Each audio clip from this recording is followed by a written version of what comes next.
This committee requests the Senate President to order his arrest so that he may be brought to testify.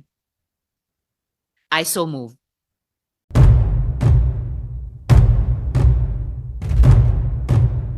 Speak for him that written and oral reports of legislators in the course of our duties are protected speech and can be incendiary and provocative. Sabi nga ng Supreme Court sa kaso ng Osmeña versus Pendatun, quote, its purpose is to enable and encourage a representative of the public to discharge his public trust with firmness and success, for it is indispensably necessary that he should enjoy the fullest liberty of speech and that he should be protected from the resentment of everyone, however powerful, to whom the exercise of that liberty may occasion offense. Close quote. Friends, hindi po pwede na basta-basta lang magsabi ng due process si Apollo Quiboloy ay hindi na siya haharap sa Senado. That is not the ruling in Neri versus Senate Blue Ribbon Committee. That is not the ruling in Lincoln Ong versus Senate Blue Ribbon Committee. In both these cases, the individuals involved were present in at least one hearing. Humarap na sa Senado ang isang former president, ang isang sitting Senate president, ang madaming mga general. Just last Congress, humarap ang dalawang sitting executive secretary, si Ginoong Vic Rodriguez at current ES, Lucas Bersamin. Humarap na din ang religious leaders, kung naalala po natin ang Pajero bishops. Kaya wala po tayong pinag-uusapan na religious freedom dito. Like executive privilege, religious freedom cannot be invoked to evade liability. Hindi po mapapakulong ng Senado si Quiboloy para sa mga paratang sa kanya dahil hindi kami huwes. Trabaho yan ng ating legal process. Kaya nagpapasalamat po ako sa DOJ sa binalitang pagsampa ng kasong qualified trafficking at child abuse laban kay Apollo Quiboloy. Pero kapangyarihan ng Senado ang panagutin ang sino man na hindi kumikilala sa kapangyarihan ng Senate na maglunsad ng mga investigasyon. Kasama ang hindi pagdalo sa investigasyon despite a valid subpoena. It is very simple. The power of the Senate to conduct investigations in aid of legislation has long been settled by the Supreme Court.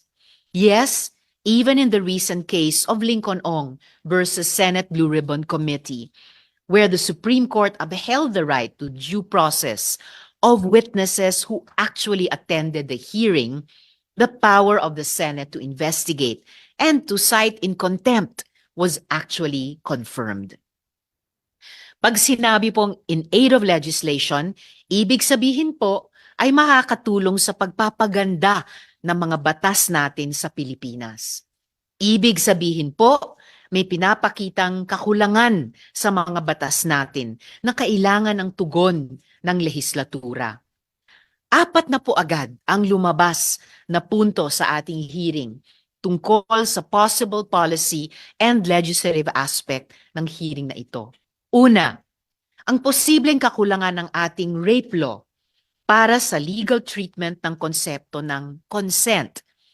Is it meaningful consent pag pumayag ang isang di umanong victim dahil sa paniniwalang sakripisyo niya ito sa anak ng Diyos? Pangalawa, sa ating labor laws.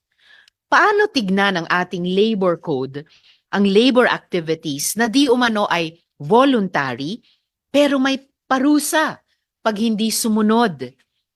Pag ba religious volunteers ay hindi nasakop ng mga batas natin tungkol sa occupational safety and labor standards? Pangatlo ay ang trafficking sa ilalim ng anti-trafficking law.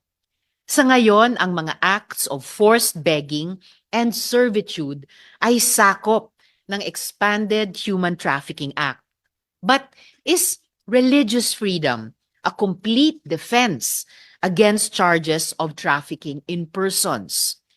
Pang-apat ay ang tanong, do we need a separate law against religious violence o yung mga iba't ibang uri ng karahasan sa konteksto ng isang simbahan, KOJC man ito, o Socorro Bayanihan Services, halimbawa?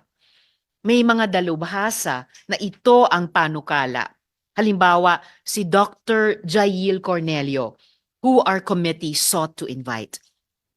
Pero habang sinisiyasat ng komite ang mga tanong na ito, sa ilalim ng kanyang lehitimong mandato, patuloy ang paulit-ulit na ilehitimong pagkilos ng isang panig. Ganito po ang galawan nila sa ating mga witness. Magva-vlog po ng 100,000 ang natanggap ng ating mga witness.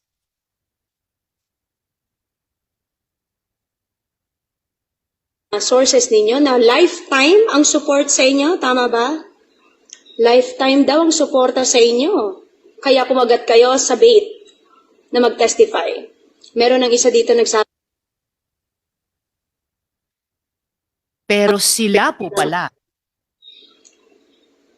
Inoferan daw siya ng 40,000 kada lie against pastor. Buti na lang yung kapatid nating yun na hindi naman kumagat. Pero, yung mga nag-witness dyan sa Senate, kinagat nyo yan, di ba? May iba sa inyo, 50,000. May narinig pa kami galing sa aming mga puputlang ahas na may nabayaran daw na 500,000 sa inyo.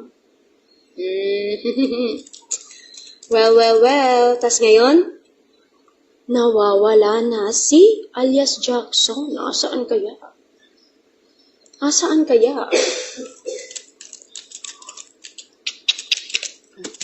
Ayun na nga ba ang sinasabi? Pero sila pala po ang totoong nanunuhol.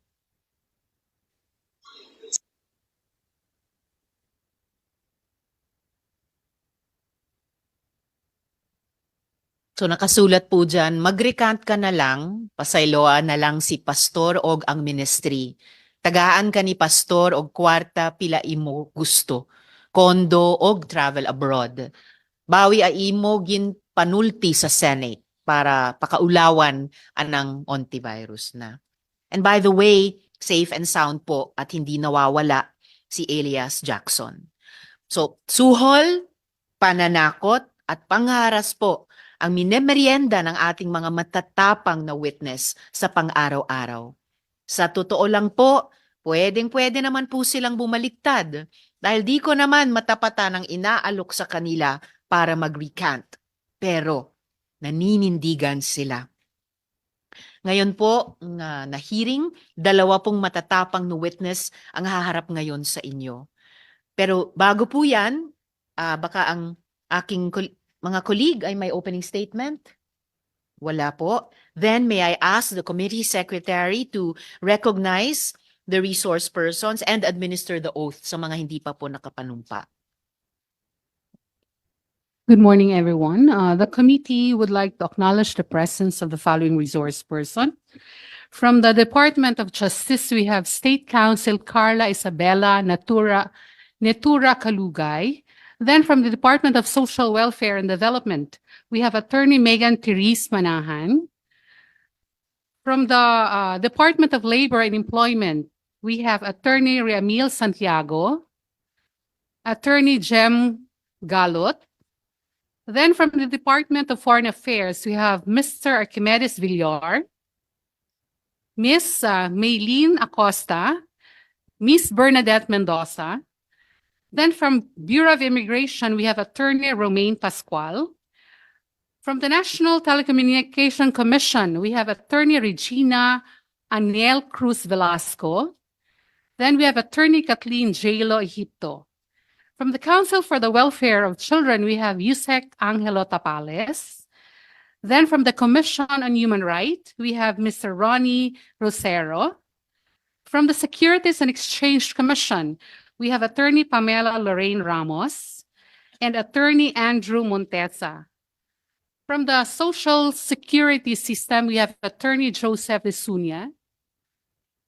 Then, representing Pastor Apollo Quiboloy, we have Attorney Elvis Balayan.